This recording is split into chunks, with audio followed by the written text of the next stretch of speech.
langsung oleh Bapak Ari Budi Purnomo MPD waktu kami persilakan. Baik, terima kasih. Assalamualaikum warahmatullahi wabarakatuh. Waalaikumsalam warahmatullahi wabarakatuh. Terima kasih kepada Bu Marhana. Terima kasih saya ucapkan kepada Ibu Kepala Sekolah, terutama kepada Bapak Ibu Dewan Guru yang telah hadir pada kesempatan kali ini. Izin Bapak dan Ibu, saya berdiri ya.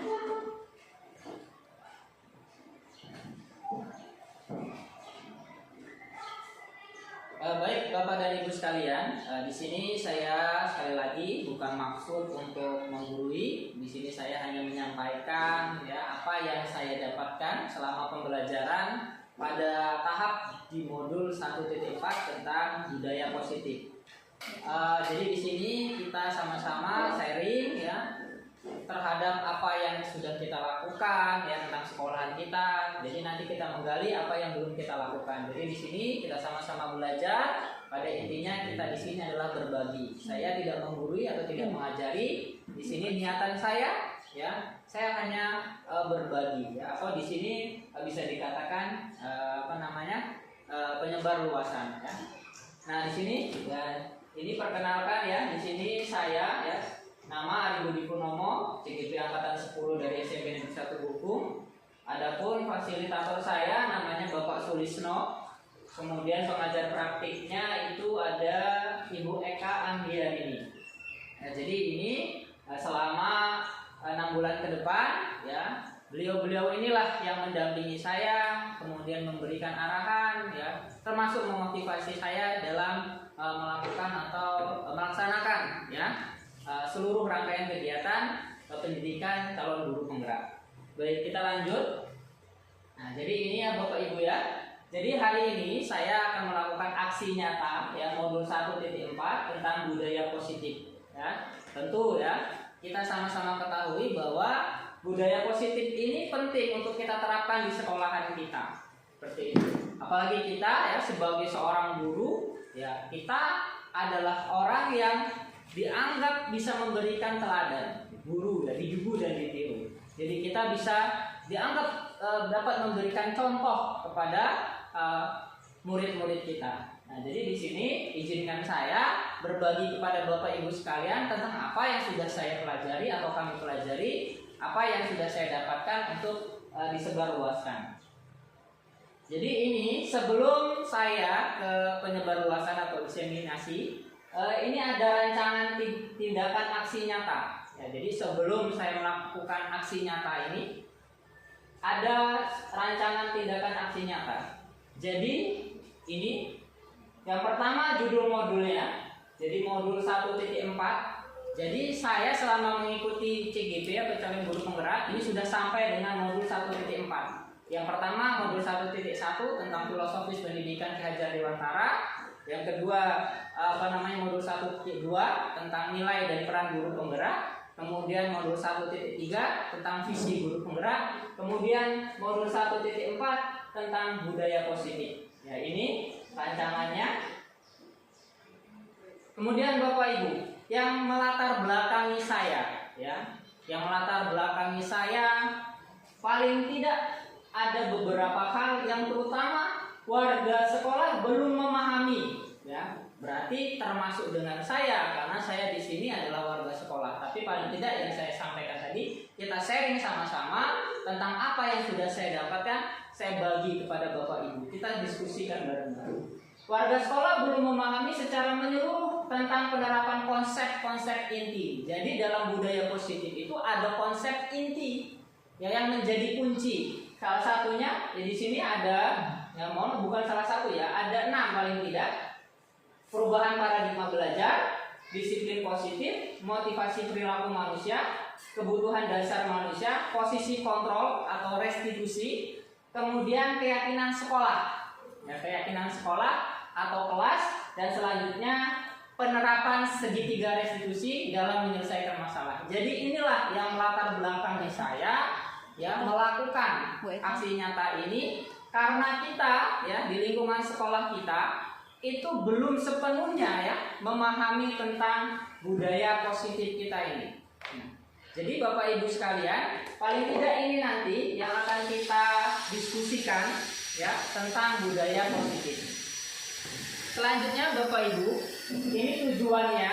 Jadi tujuan saya melakukan aksi nyata ini meningkatkan pengetahuan dan pemahaman warga sekolah tentang penerapan budaya positif. Paling tidak pengetahuan kita dan pemahaman kita meningkat ya dari setelah atau sebelum dan setelah kita pada hari ini ya. Jadi paling tidak kita sama-sama berbagi ya tentang budaya positif. Kemudian terbentuknya motivasi intrinsik pada murid.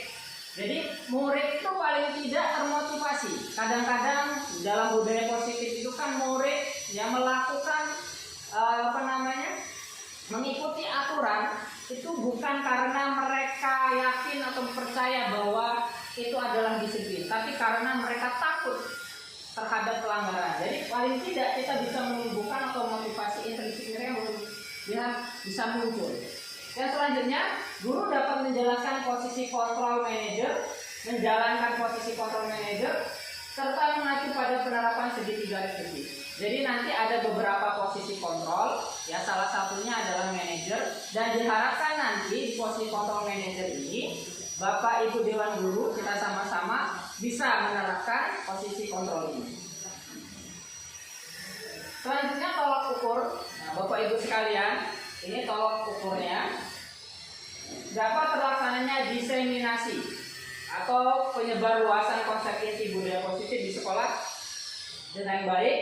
Kemudian terbentuknya keyakinan sekolah. Nah nanti ini ada bahasa kenapa sih keyakinan bukan peraturan. Jadi nanti kita diskusi di sana. Kenapa bukan peraturan sekolah? Kok bisa keyakinan sekolah? Nah itu juga ada alasannya. Terbentuknya keyakinan sekolah atau kelas melalui kegiatan kesepakatan kelas. Jadi di sini kata bahasanya adalah kesepakatan kelas, ya, yang dilakukan bersama. Jadi kalau ada kesepakatan itu bukan karena kita sendiri yang menyepakati, tapi ada kesepakatan bersama. Kemudian terakhir, terlaksananya penyelesaian masalah murid dengan penerapan tahapan segitiga restitusi oleh wakil kepala sekolah, wali kelas, ataupun guru bimbingan konseling. Ini yang menjadi catatan atau PR kita bersama. Bagaimana nanti ke depannya kita bisa menerapkan segitiga restitusi dalam menyelesaikan masalah murid.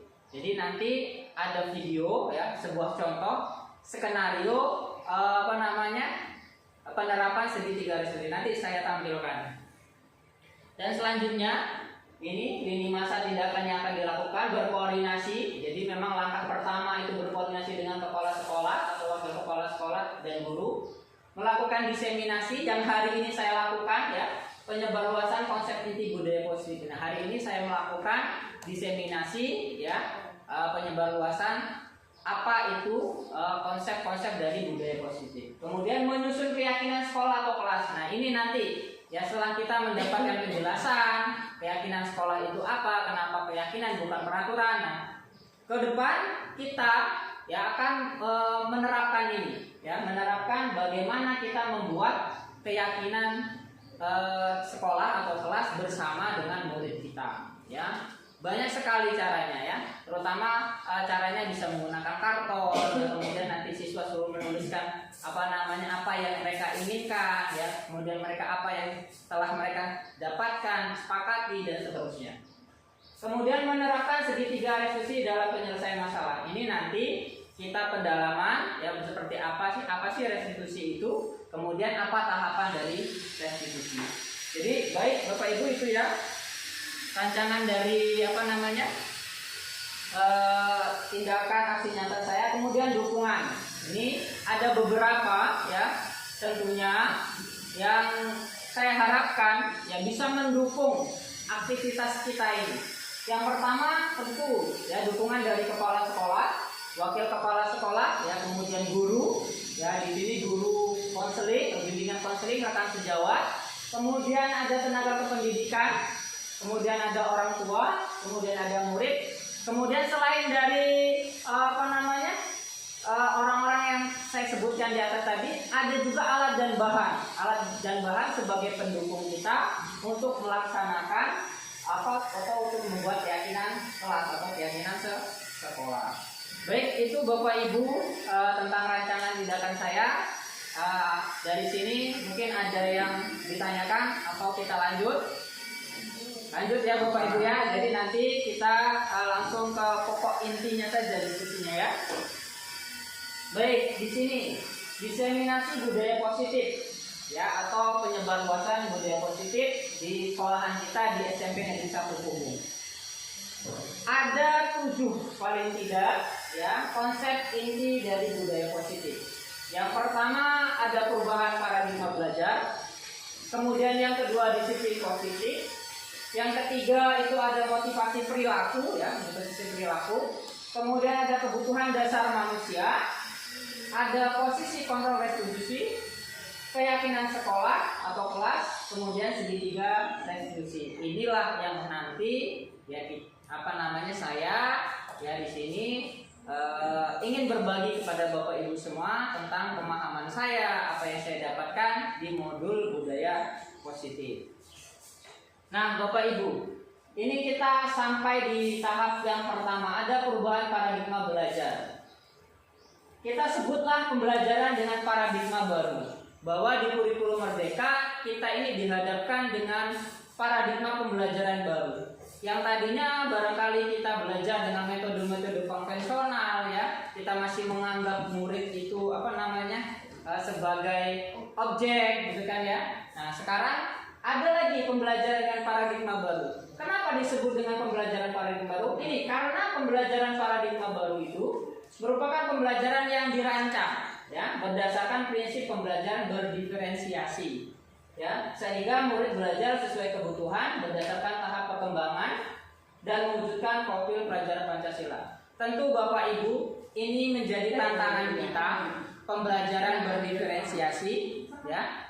Saya juga ya, terutama di sini sedang berusaha ke arah sana. Bagaimana pembelajaran berdiferensiasi ini diwujudkan? Ya, ada banyak cara ya sebelum kita melakukan pembelajaran berdiferensiasi ini. Ya, kita bisa menggunakan sebelum awal masuk kita ada tes ya, menggunakan tes mereka. Misalnya kita melakukan kalau pertama itu Bapak Ibu namanya apa? Bukan. Tes diagnostik. Jadi tes untuk mendiagnosa gitu kayak ya. Itu tes dilakukan di awal ya, dilakukan di awal bagaimana kita mendiagnosa kemampuan anak masing-masing. Kita bisa menggunakan angket ya seperti itu ya. Nah, selanjutnya Bapak Ibu, ini ada disiplin positif ya. Ini masih masuk di budaya positif. Jadi Bapak Ibu ya, di sini yang menjadi tantangan kita ya tentang disiplin positif ini. Ya, kalau kita ingin menjadi contoh atau menjadi teladan ya bagi murid kita, tentu kita sendiri ya yang menjadi yang mencontohkan ke mereka. Jadi kita tidak bisa menuntut murid kita untuk disiplin kalau dari diri kita sendiri belum disiplin. Jadi pada hari ini bukan saya ini orang yang disiplin, bukan, tapi bagaimana kita sekarang ini mewujudkan ya paling tidak perubahan ke depan untuk bisa disiplin. Nah, paling tidak di sini ada disiplin berasal dari bahasa Latin ya. Ini disiplina. Ya. Kemudian yang artinya belajar.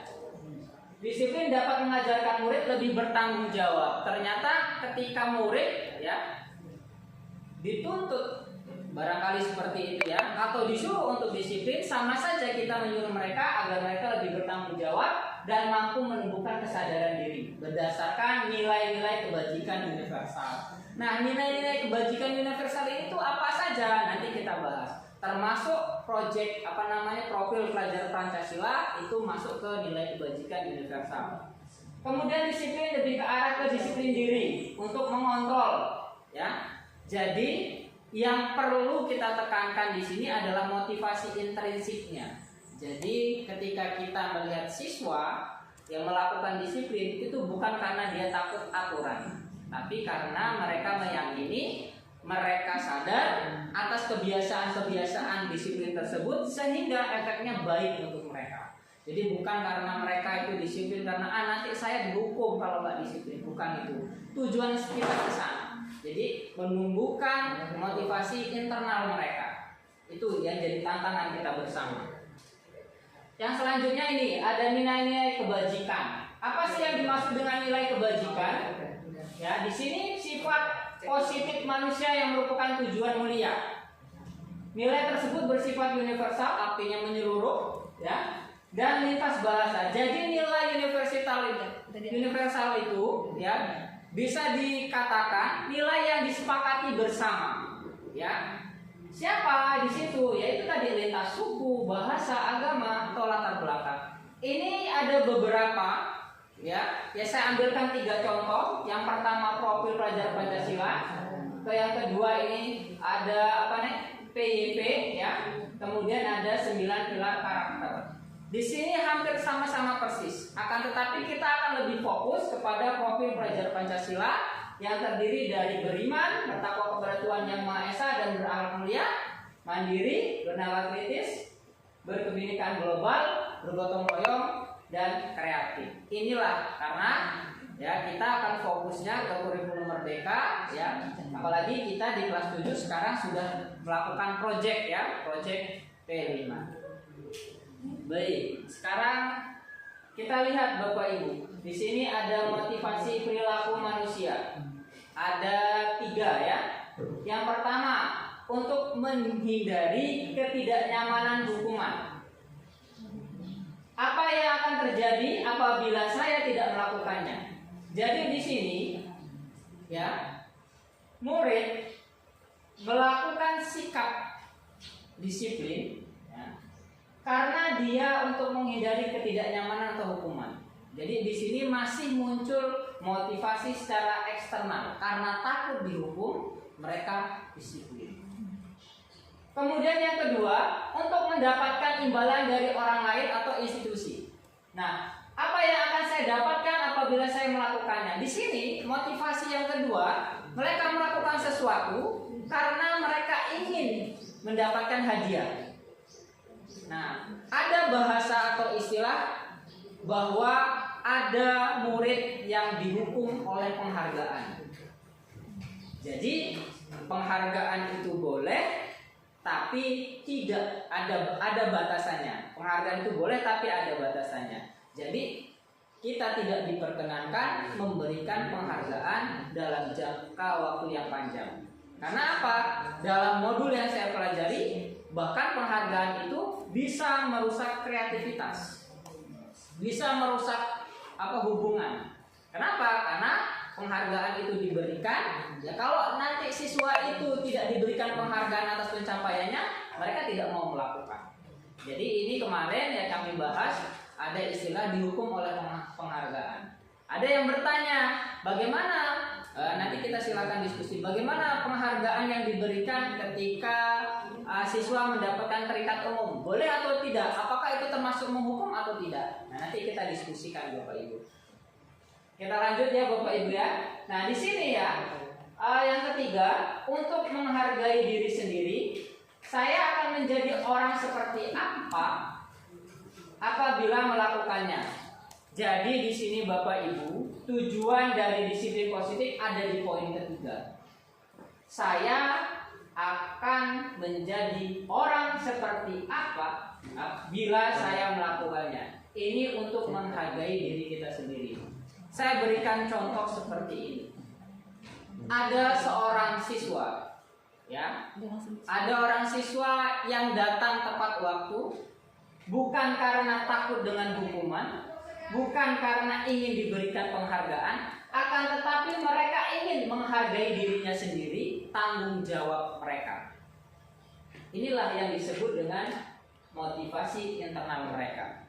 Jadi mereka itu sudah sadar bahwa ini memang kebiasaan saya, ini memang sudah tanggung jawab saya, bukan saya melakukannya bukan karena hukuman, takut hukuman, atau saya melakukannya bukan karena ingin diberikan penghargaan oleh. Nah, inilah yang menjadi tantangan kita bersama, ya. Artinya kita bagaimana memunculkan motivasi secara internal. Jadi dalam diri murid tersebut. Nah, ini Bapak Ibu yang saya katakan tadi, ada hukuman, ada konsekuensi, ada restitusi. Hukuman itu apa sih? Hukuman itu biasanya Bapak Ibu sifatnya tidak terencana atau tiba-tiba. Anak itu melanggar, tiba-tiba kita hukum. Tanpa anak itu diberikan disuruh memberikan penjelasan, tanpa anak itu diberikan teguran. Saya berikan contoh seperti ini. Ini ada kasus, ini juga pernah kami bahas. Ada seorang murid yang dia datang ke sekolah, kan?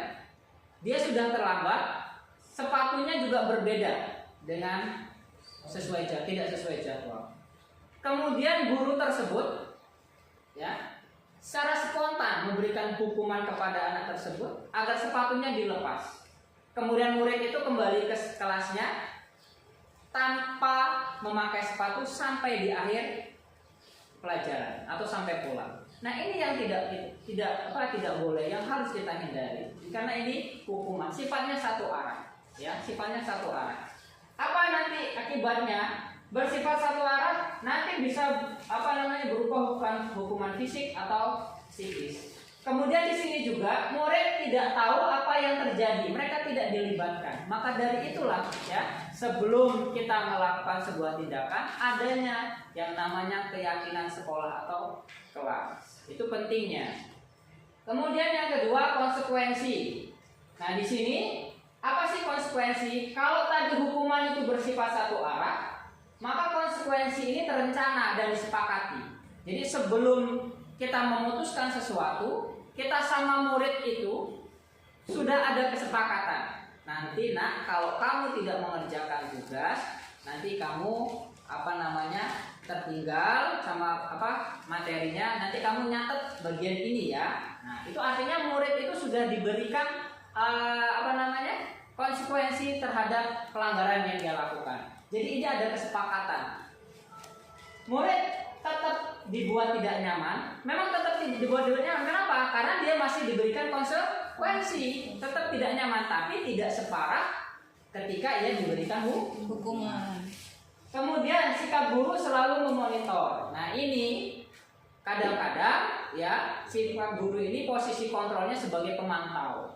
Ya, jadi dia memonitor, ya, siapa yang tidak mengerjakan tugas, siapa yang belum lengkap tugasnya, gitu ya. Tapi ini ingat sekali lagi, konsekuensi dijalankan apabila sudah ada kesepakatan antara guru dan murid. Kalau belum ada kesepakatan antara guru dan murid, maka jatuhnya bukan konsekuensi, tapi hukuman. Karena sifatnya satu arah.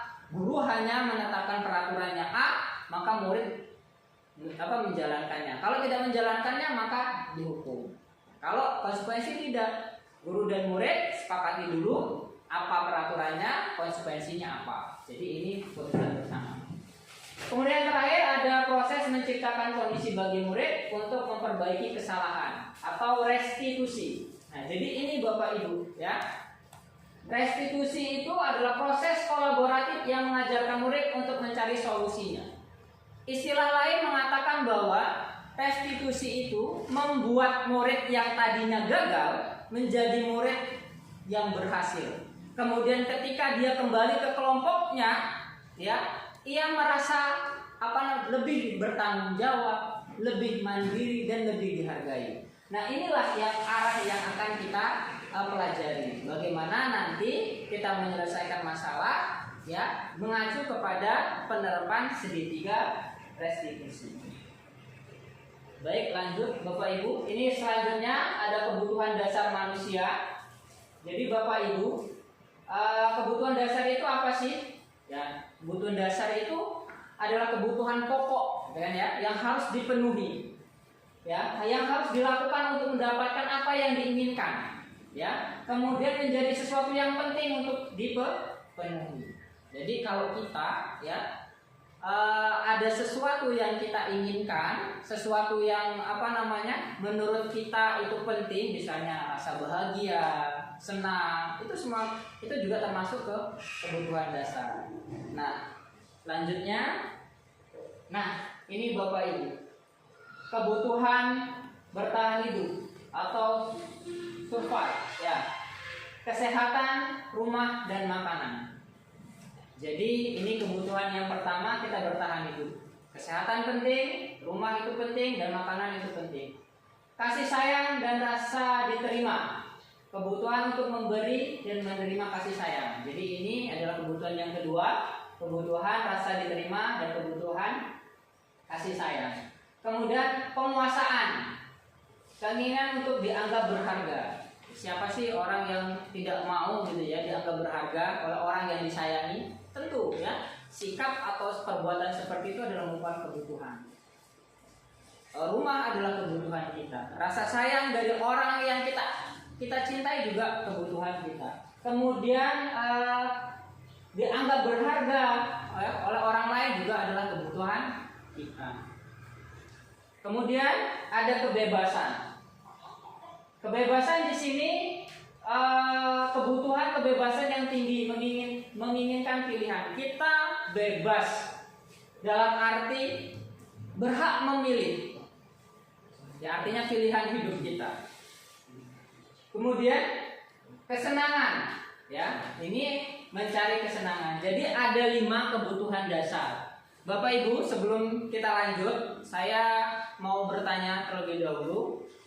Sembari nanti kita pendapat ya. Menurut Bapak Ibu, dari kelima kebutuhan ini, ya, kebutuhan dasar manusia, apabila 5 kebutuhan dasar manusia ini satu saja tidak terpenuhi, apa kira-kira dampaknya?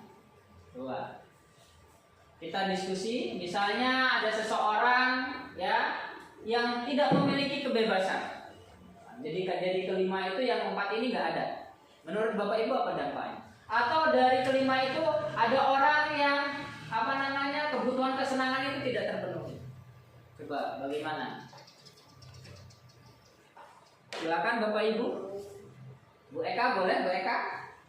Satu kebutuhan dasar ini tidak ada. Menurut Bu Eka apa yang akan terjadi? Menurut pendapat saya, apabila saya di posisi orang tersebut, maka tentunya kehidupan saya tidak berjalan sesuai apa yang saya harapkan. Yeah. Kan prinsip manusia itu berbeda-beda, gitu ya. Tapi yang harus saya tekankan di sini, saya hidup ingin bahagia. Dan apabila satu kebutuhan dasar saya tidak terpenuhi, maka itu akan menghambat yang lainnya. Contoh, kebutuhan yang nomor pertama yaitu untuk survive, bertahan hidup. Saya badan saya sehat Pak, tetapi saya tidak punya rumah. Lambat laun, maka kesehatan saya akan menurun. Jadi apabila salah satu tidak terpenuhi, maka akan merusak kebutuhan yang lain. Sekian Pak. Terima kasih. Kita beri tepuk tangan untuk Bu Eka ya. Baik, Bapak Ibu, saya rasa kita memang namanya ada kebutuhan, ya harus dong dipenuhi, kan gitu ya. Kalau misalnya Bu Eka tadi bilang saya kalau kebutuhan tentang kebertahanan hidup itu juga wajib untuk saya, gitu ya. Kemudian yang lainnya, jadi kalau satu kebutuhan dasar dari kita tidak terpenuhi, maka kita akan melakukan atau mendapatkan dampak negatif, Bapak Ibu. Apa itu? Penyimpangan. Ya, ada orang yang tidak mendapatkan kebebasan. Jelas dia akan menjadi orang yang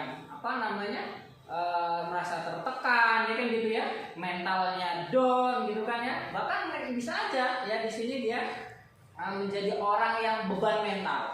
Kenapa? Seharusnya dia bisa merasa bebas, ternyata dia tidak merasa bebas. Atau misalnya dia tidak mendapatkan kasih sayang. Nah ini ya Bapak Ibu ya, kurang kasih sayang, kurang perhatian. Jadi 5 kebutuhan dasar ini memang dan wajib harus terpenuhi. Adapun kalau satu saja tidak terpenuhi, maka ada dampaknya, yaitu dampak negatif penyimpangan tersebut ya.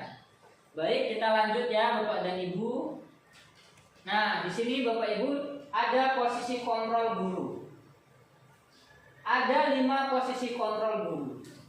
Yang pertama penghukum, yang kedua pembuat merasa bersalah, yang ketiga teman, kemudian yang keempat pemantau, dan yang kelima manajer.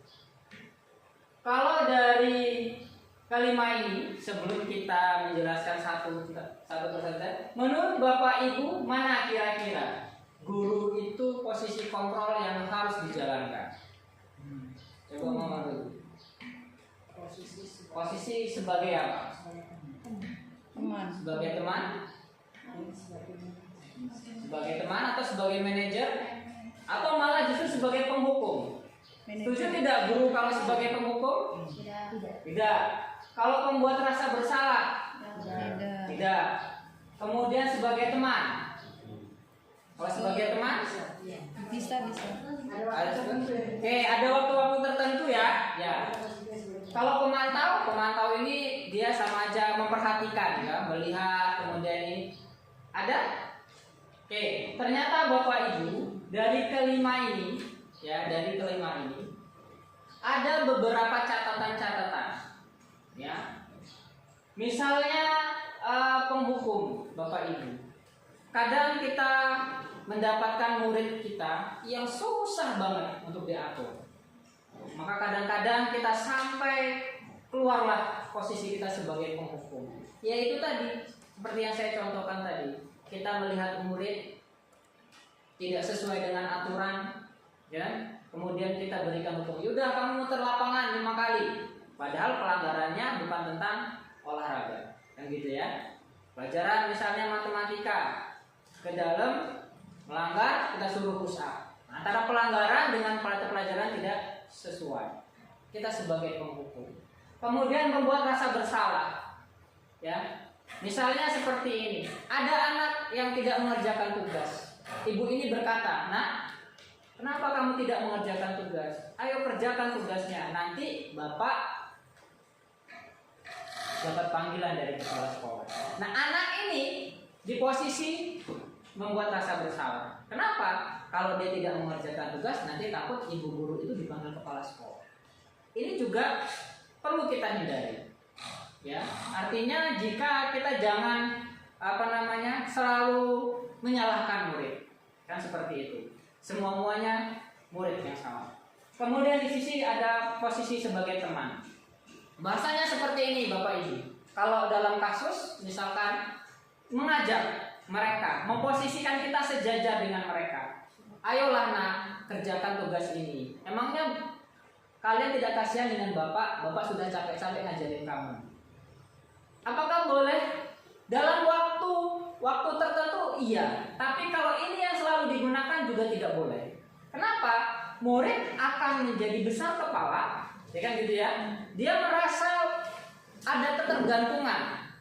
Apabila nanti sikap posisi kontrol bapak ini berubah menjadi pemantau, Pak kan bapak biasanya begini, kok sekarang nggak begini lagi.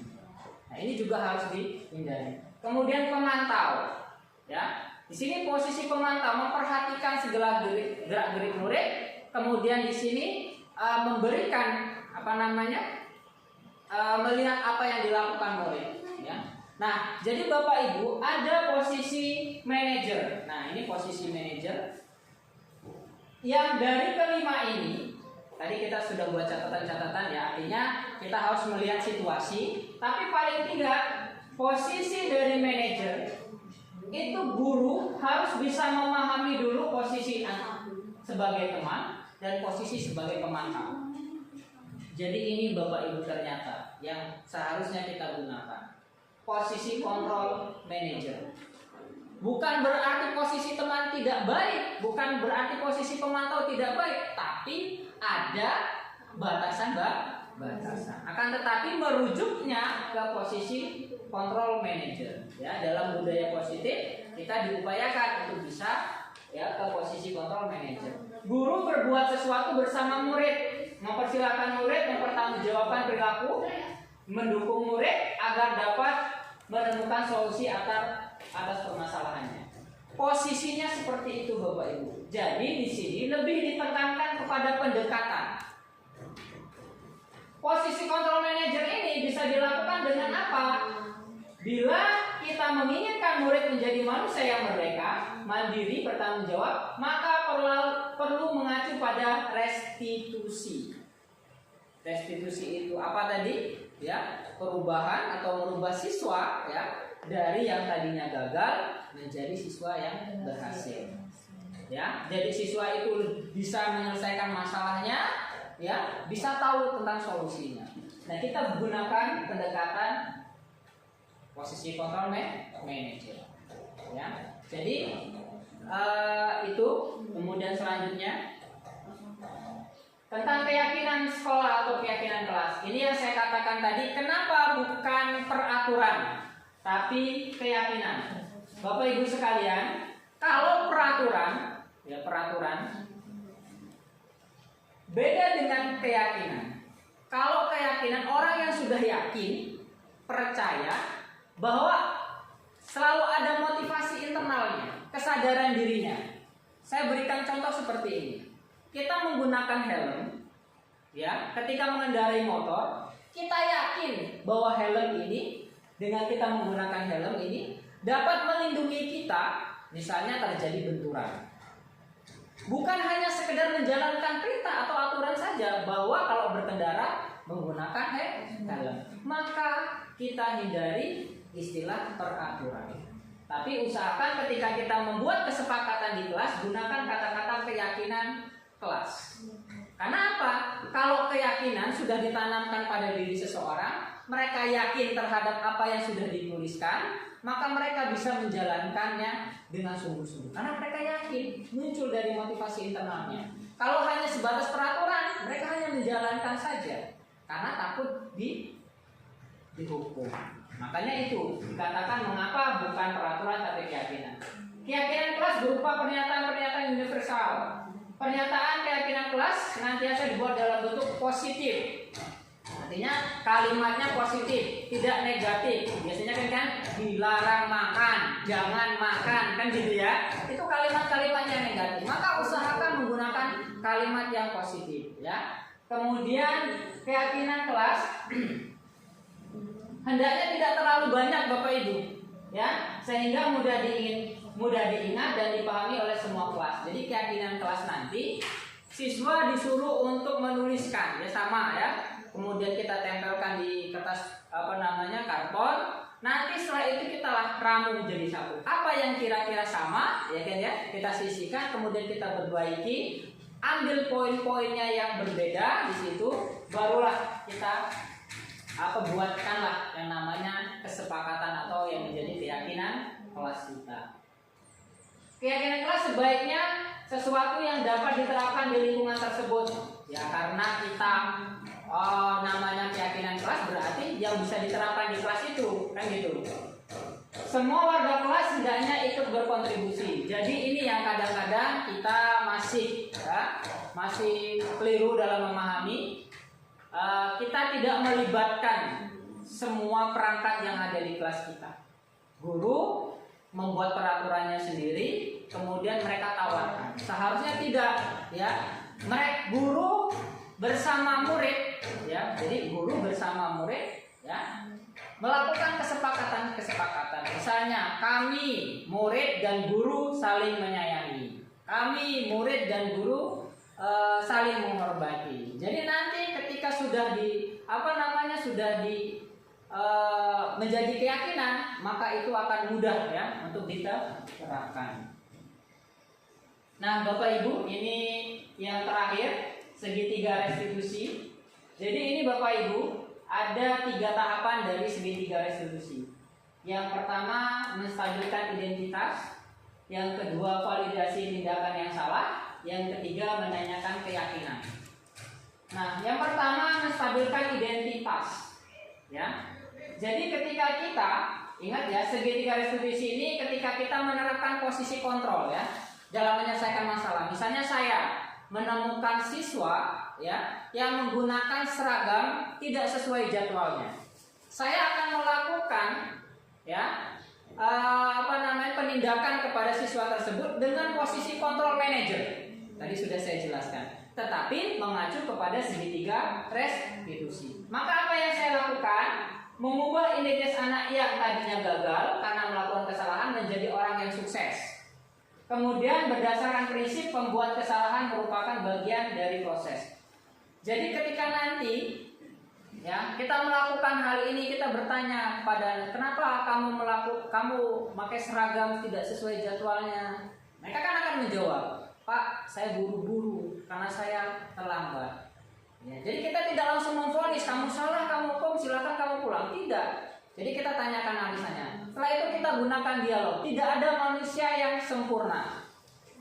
Ya, semua manusia pernah berbuat salah termasuk Bapak. Itulah pernyataan atau pertanyaan-pertanyaan di stabilkan identitas. Yang kedua, validasi tindakan yang salah. Guru mengubah pandangannya dari teori stimulus respon ke cara berpikir proaktif yang mengenali tujuan dari setiap tindakan berdasarkan prinsip setiap tindakan yang dilakukan dengan suatu tujuan, yaitu memenuhi keputusan dasar. Ini yang perlu kita tanyakan. Setiap orang melakukan perbuatan tersebut pasti ada alasannya. Itulah yang dinamakan validasi tindakan. Tentu kamu melakukan ini pasti ada alasannya. Biarkan mereka mengungkapkan alasannya apa. Kalau tadi kita menstabilkan identitasnya dengan cara setiap manusia pasti berbuat kesalahan. Tidak ada manusia sempurna. Itu ya pernyataan-pernyataannya. Kalau ini kita tujuannya ini memenuhi kebutuhan dasar. Dia melakukan tersebut pasti ada alasannya. Yaitu tadi kembali ke teori motivasi tadi. Apakah dia karena takut hukuman? Apakah karena ini muncul dalam dirinya sendiri? Atau justru karena ini dia ingin mendapatkan penghargaan?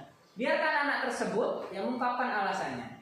Nah, setelah itu yang terakhir, menanyakan keyakinan. Nah, ini kita kembali lagi tentang keyakinan yang sudah kita sepakati. Menurut kamu, dengan cara kamu memakai seragam yang tidak sesuai jadwal ini melanggar keyakinan kita tidak? Kan kita sudah sepakati. Kalau menurut dia iya, berarti kan dia sudah mulai sadar. Oh iya, ada keyakinan yang dilanggar. Tapi paling tidak ya dibuat dulu keyakinannya. Jadi jangan asal-asal ada peraturan, kemudian kita kasih ke mereka, kemudian mereka melanggar kita hukum. Jadi kita sebagai penghukum mereka. Jadi posisi kontrolnya sebagai penghukum kita.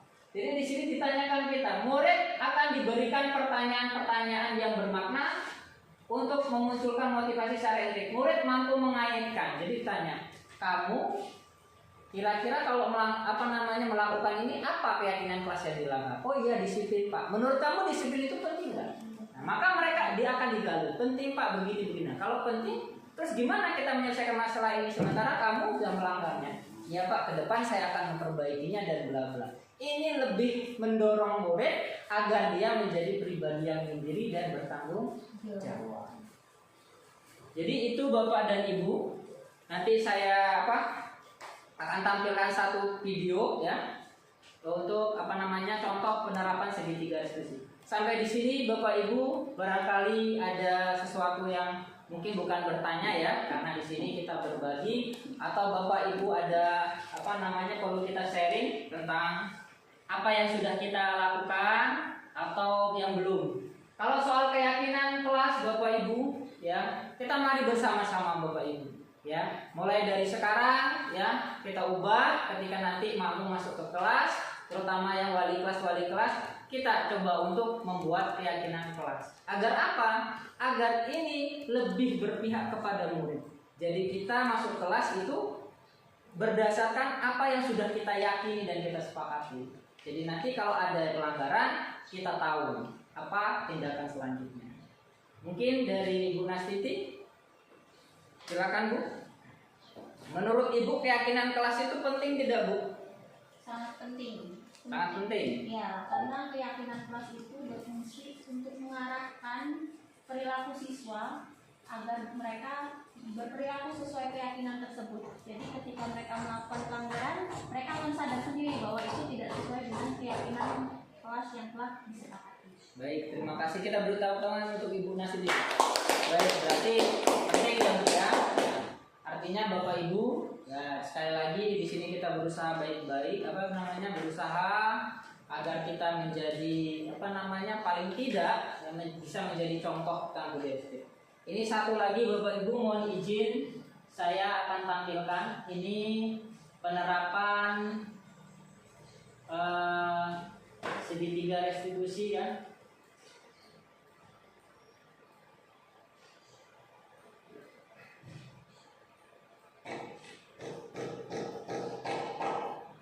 Jadi Pak ini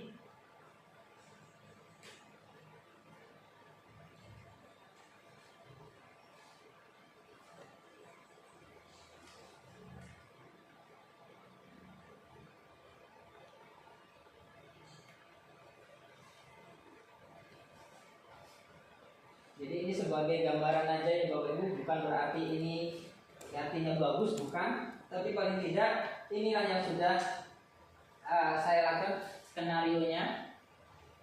Tapi suaranya nggak kedengaran. Nah, ini saya melakukan posisi control manager kepada siswa yang tidak menggunakan seragam sesuai jadwal. Di sini saya tanyakan kenapa dia tidak menggunakan seragam. Ya, dia jawab karena dia terburu-buru, ya, baru pulang dari rumah sakit, kemudian menunggu neneknya yang sedang sakit, paginya baru pulang. Kemudian saya tanyakan juga di situ, saya katakan kepada dia memang tidak ada manusia yang sempurna, ya. Semua orang pasti pernah berbuat salah, ya. Ini suaranya nggak kedengaran ya.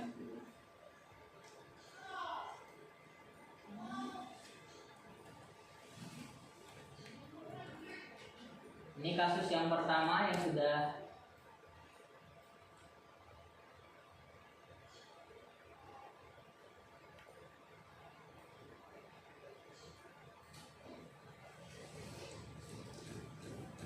jadi ini penerapan segitiga restitusi ya.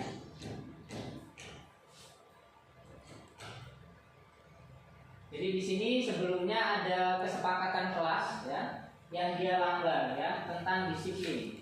Ya, jadi di sini dia melanggar disiplin, tidak memakai seragam, ya, kemudian juga dia terlambat. Ya. Nah di sini saya tidak langsung menghukum, ya. Jadi di sini penyelesaiannya saya menggunakan posisi control manager dengan mengacu pada penerapan segitiga restitusi. Saya tanyakan dulu, ya alasannya apa, ya. Kemudian saya tekankan kepada mereka, sama dia bahwa tidak ada manusia yang terlepas dari kesalahan.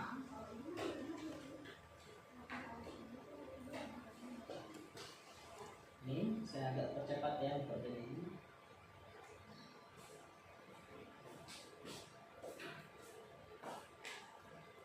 Ini kasus kedua, siswa makan di kelas saat Boris guru matematika sedang menjelaskan materi pembelajaran.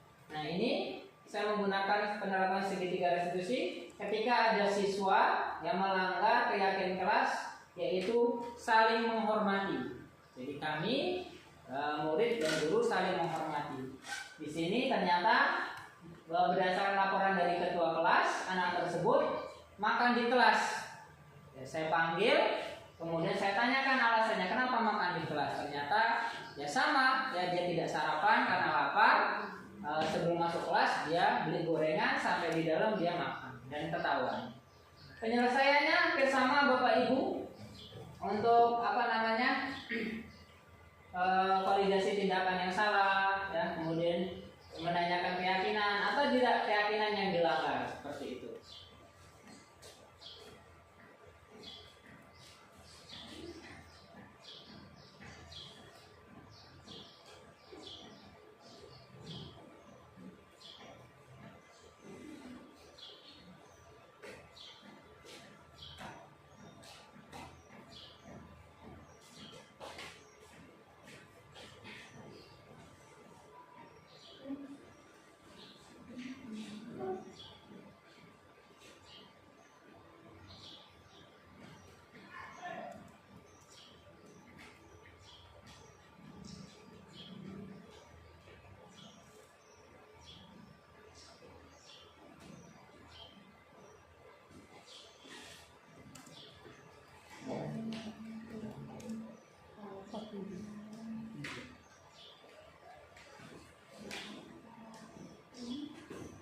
Jadi itu Bapak dan Ibu sekalian, ini paling tidak ya penerapan segitiga restitusi yang sudah dilakukan. Ya. Jadi ini ada PPT lagi.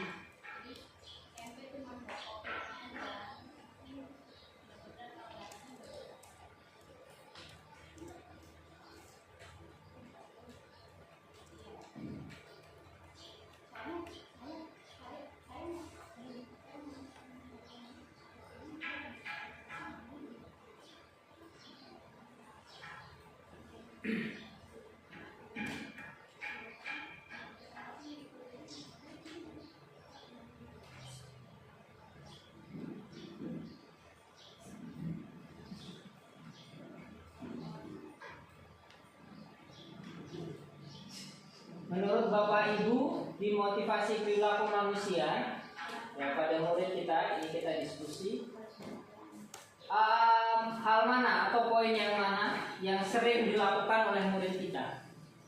Apakah poin yang pertama, ataukah poin yang kedua, ataukah poin yang ketiga? Poin yang pertama untuk menghindari ketidaknyamanan atau hukuman dari siswa tersebut atau murid tersebut, melakukan sikap disiplin karena mereka takut dihukum. Kemudian yang kedua untuk mendapatkan imbalan dari orang lain. Jadi di sini mereka melakukan sikap disiplin atau disiplin positif karena ingin mendapatkan penghargaan atau imbalan. Ya. Kemudian yang ketiga untuk menghargai diri sendiri. Nah ini yang tujuan dari disiplin positif. Menurut Bapak Ibu di lingkungan sekolah kita masih cenderung yang gimana Bapak Ibu? 1 kah, 2 kah, atau 3 kah? Silakan siapa yang mau berpendapat? Pak Husni mungkin? Posisi di mana kita kira? Di sekolahan kita masih di posisi yang mana Pak? Ini Pak Husni sebagai wakil kesiswaan. Yang pertama menghindari hukuman. Jadi siswa atau murid disiplin karena takut dihukum. Yang mana Pak? Yang pertama ya Pak. Yang pertama ya Pak ya. Alasannya gimana Pak?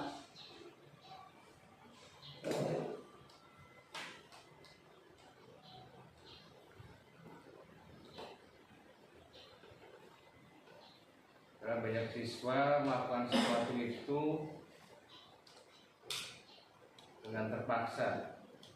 Dia takut dengan hukuman yang akan diberikan oleh guru konseling. Karena siswa itu sangat takut kalau dipanggil dengan guru konseling. Jadi masih cenderung ke 1 ya? Iya. Jadi cenderung ke 1. Berarti siswa tersebut ya melakukan disiplin itu karena memang mereka takut dihukum. Nah ini jadi Bapak Ibu ya, bagaimana kita merubah ya cara berpikir mereka, memunculkan motivasi internal mereka. Kita mengarah ke 3, yaitu untuk menghargai diri sendiri.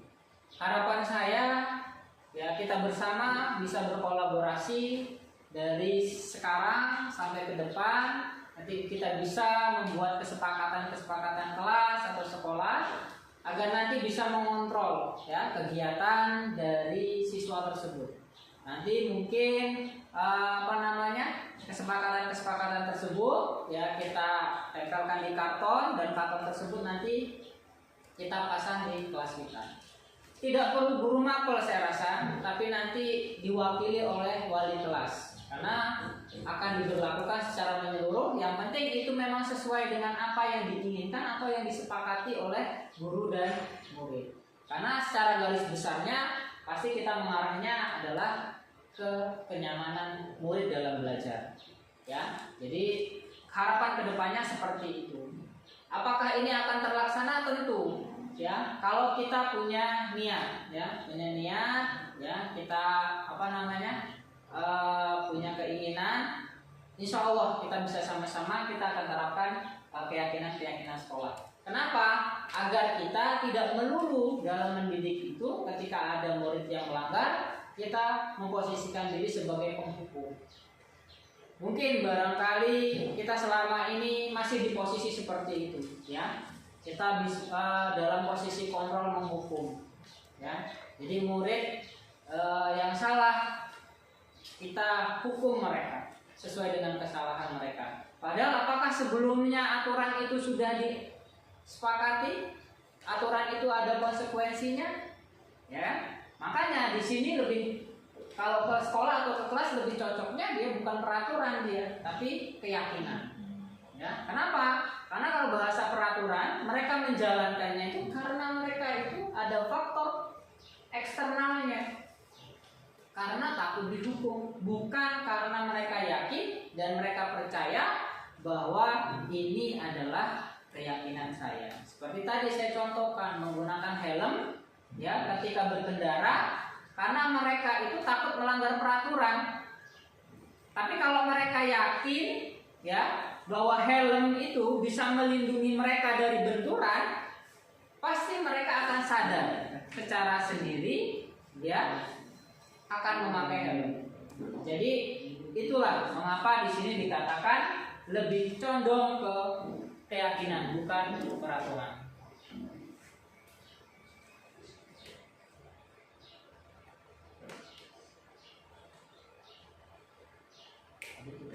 Nah, ini Bapak Ibu ya, tadi sudah saya bahas nih. Jadi jangan sampai kita melulu pada bagian yang pertama.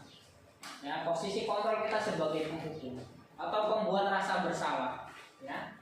Jadi kita usahakan di posisi sebagai manajer atau sesekali teman boleh ya, atau sekali kita pemantau silakan. Kenapa? Untuk menguasai menempatkan posisi kontrol sebagai manajer, kita harus juga paham tentang pemantau dan teman. Jadi tidak melulu ke penghukum atau pembuat rasa bersalah.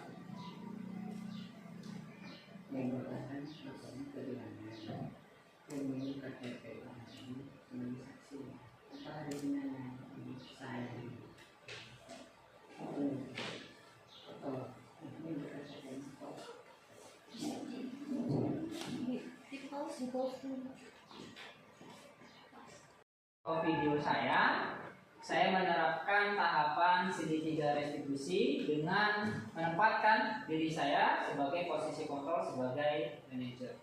Jadi di sini saya ya, berbuat sesuatu bersama murid. Jadi saya ya dengan murid itu berbuat sesuatu, mempersilahkan murid mempertanggungjawabkan perilakunya. Jadi bukan berarti manajer itu tidak ada tanggung jawab murid, tidak.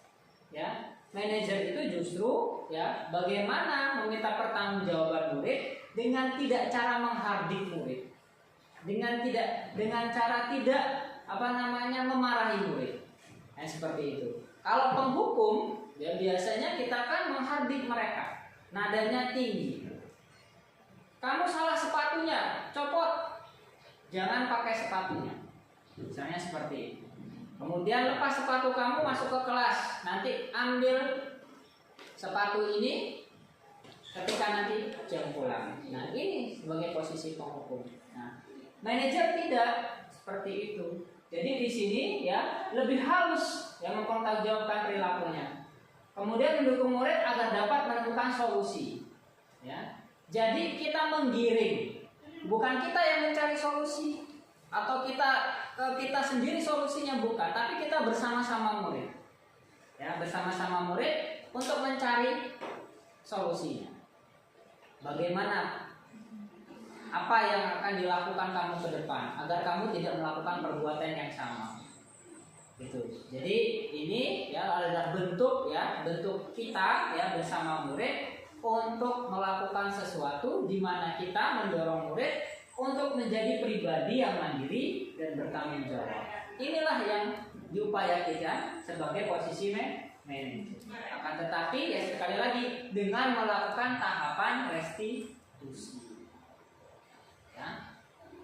Jadi pada intinya ya kita sebagai guru ya tentunya saya sendiri di sini dan rekan-rekan tentunya saya mengajak mari kita sama-sama sedikit demi sedikit berubah ya. Dalam arti bukan berarti saya menggurui itu tadi ya, karena ini sekedar saya sharing ya, penyebar luasan pemahaman apa yang saya dapatkan. Yuk kita bareng-bareng, kita berkolaborasi ya, kita berubah dari diri kita sendiri.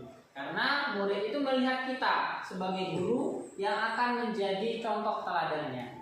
Jadi kalau kita ya belum merubah diri kita, kemudian kita sudah menyuruh murid kita dan A dan B, maka ya ini yang dikhawatirkan ya, contoh teladannya saja ya belum mencerminkan sikap yang positif.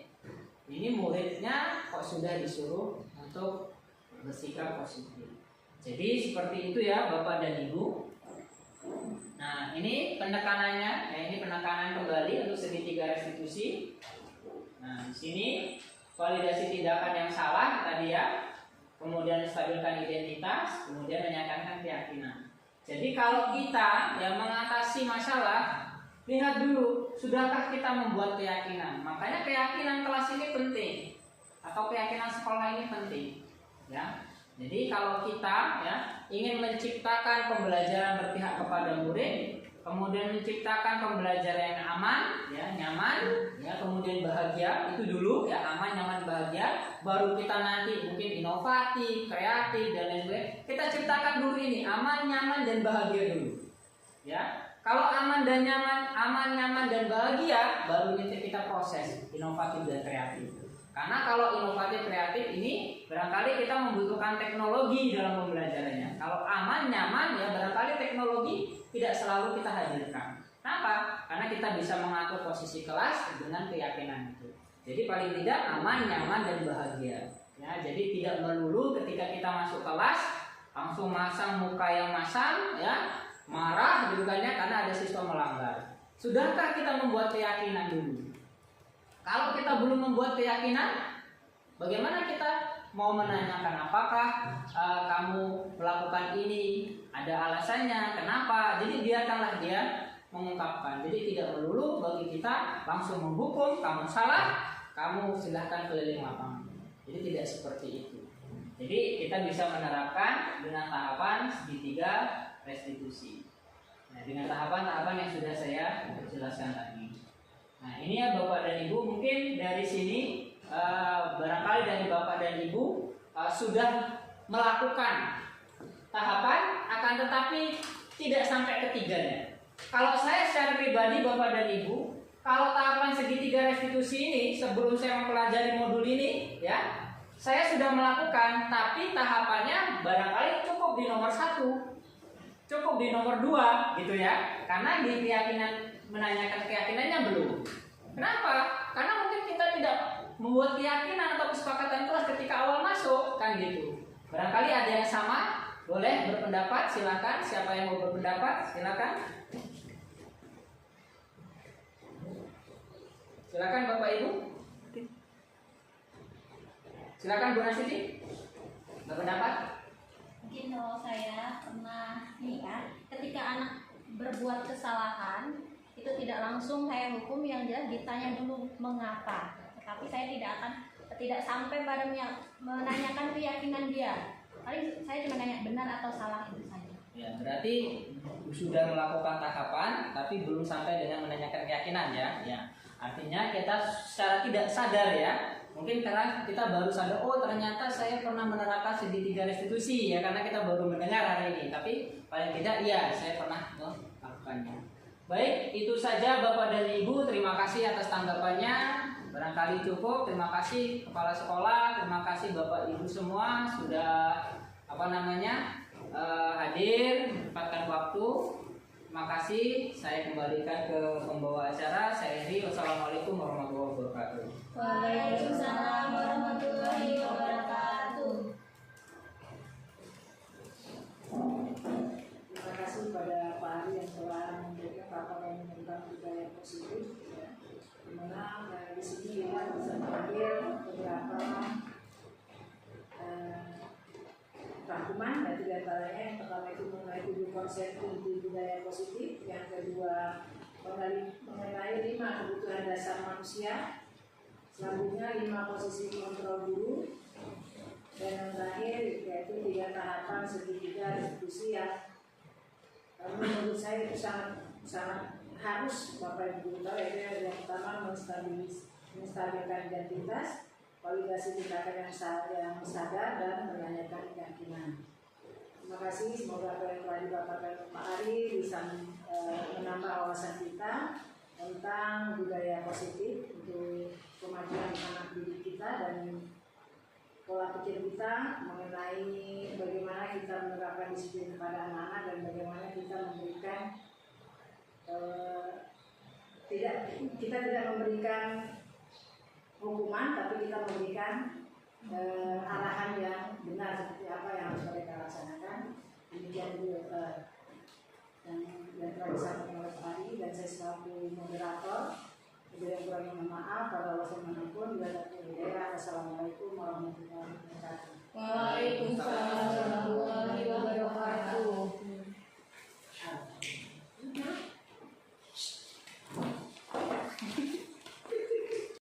Praktik segitiga restitusi, modul 1.4 budaya positif. Kasus yang pertama, Nurul terlambat masuk kelas dan dia juga tidak memakai seragam sesuai jadwal. Nurul, tadi Bapak dapat laporan dari tiket. Katanya Nurul terlambat masuk kelas ya? Iya Pak. Kenapa Nurul sampai terlambat masuk kelas? Bapak perhatikan, Nurul juga tidak memakai seragam sesuai jadwalnya ya? Iya Pak, maaf semalam Nurul begadang di rumah sakit karena menunggu nenek yang sedang sakit. Nurul pulang subuh tadi bersama ayah. Sampai di rumah sudah pukul 6 pagi. Kemudian Nurul mandi dan bersih-bersih. Nurul nggak sadar kalau sudah siang. Dan Nurul langsung ambil baju sekolah yang ada di lemari. Nurul lupa kalau hari ini memakai baju. Baiklah, Bapak sebagai wali kelas kamu di sini bukan untuk mencari siapa yang salah. Bapak hanya ingin mencari penyelesaiannya, berpikir bersama-sama untuk memperbaiki masalah ini. Tentu Nurul melakukan hal ini pasti ada alasannya. Tapi betul Pak, soal seragam Nurul lupa karena buru-buru. Iya, Bapak mengerti. Sekarang mari kita berbicara tentang keyakinan kelas atau keyakinan sekolah kita. Menurut Nurul, adakah keyakinan kelas yang Nurul langgar? Iya Pak, ada. Keyakinan kelas apa yang Nurul langgar? Disiplin Pak. Menurut Nurul, disiplin itu penting tidak? Penting Pak, karena dengan disiplin saya bisa menghargai waktu sehingga saya tidak terlambat. Dan saya juga bisa memanfaatkan waktu dengan baik, termasuk menyiapkan seragam sekolah sesuai jadwal. Betul sekali. Dengan disiplin, kita bisa menghargai waktu. Kemudian dengan disiplin juga, kita bisa menjadi pribadi yang lebih bertanggung jawab.